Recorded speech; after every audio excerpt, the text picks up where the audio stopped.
Mr. Rehan Allahwala is the founder and president of Super Technologies Inc., a United States-based company started in the field of software solutions for the telecom industry. He is an entrepreneur with a seemingly insatisfiable appetite for starting new businesses. At the age of 13, he founded his first company called Pakistan Computers in Pakistan, and by the age of 16, he created Commodore computer accessories including voice digitizers, modems, and speed increasers whilst he was in high school. Now, he is the president and CEO of different companies around the world, including the United States, Malaysia, Singapore, Dubai, Europe, and Pakistan. Some of his apparent and most significant ventures are DIDX.net, Virtual Phone Line, Superphone, Mun2 Video Productions, Techistan Magazine, TV Pakistan, Paki.com, IPPABX.com, Health Management System, School Management System, Building Management System, and Rehan Autos. Rehan Allahwala is the expert in the field of VoIP, ERP systems, CRM systems architecture, VoIP network design, and international marketing. He regularly speaks on these topics in conferences and seminars around the world. Rehan Allahwala is the keen contributor in philanthropic works and supports various NGOs and charity foundations. He also founded the Rehan Foundation with the mission to eradicate poverty from the world. In this process, he has started Rehan School, Rehan University, Rehan Training, and is creating 100 small business models that can be started with only $100 with a goal of creating 1 million businesses at least in the next few years. He has said, "Let's create a platform that unites humanity and creates equality like never before."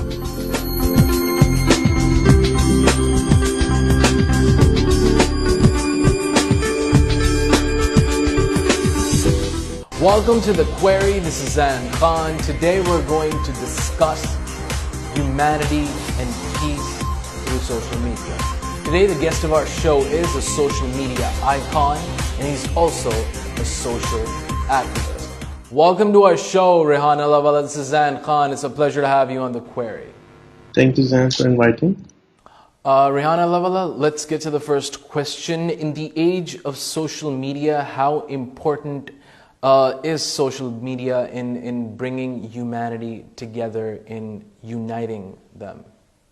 So, in my opinion, what has happened because of the internet is that the whole world has become one ocean, and on top of that ocean's layer, Facebook, LinkedIn, Twitter, especially Facebook, in my opinion, allows us to create a collective brain for humanity. So people who are far away, like you are sitting in New York, I'm in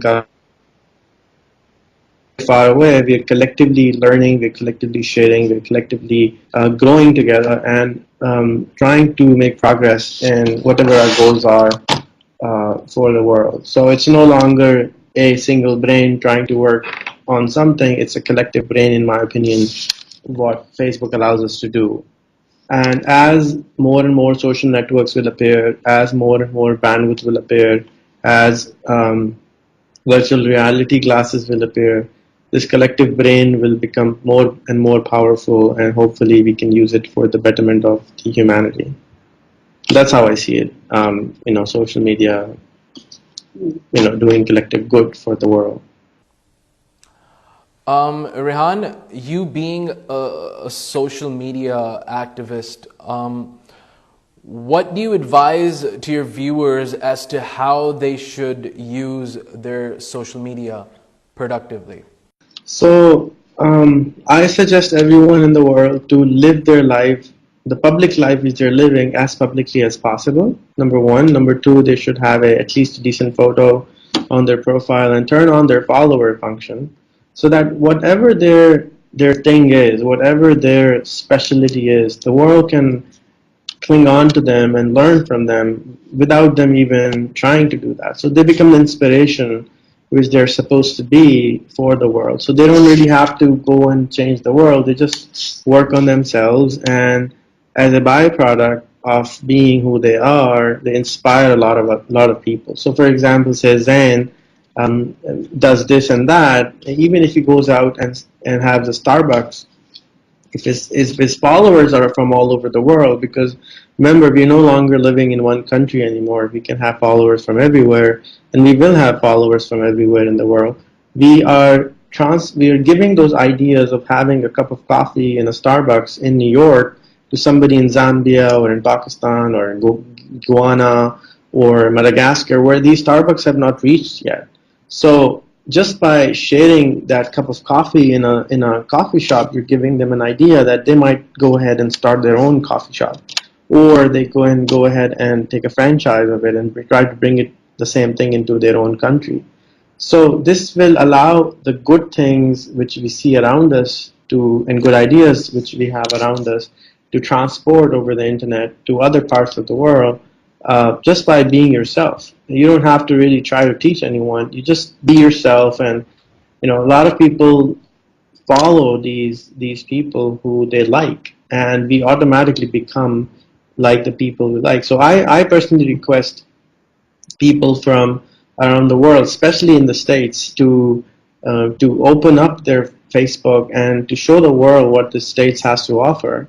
And what has happened over the years is that the European countries and and the US has become a magnet for good people, and all of us from the other parts of the world have migrated to these countries.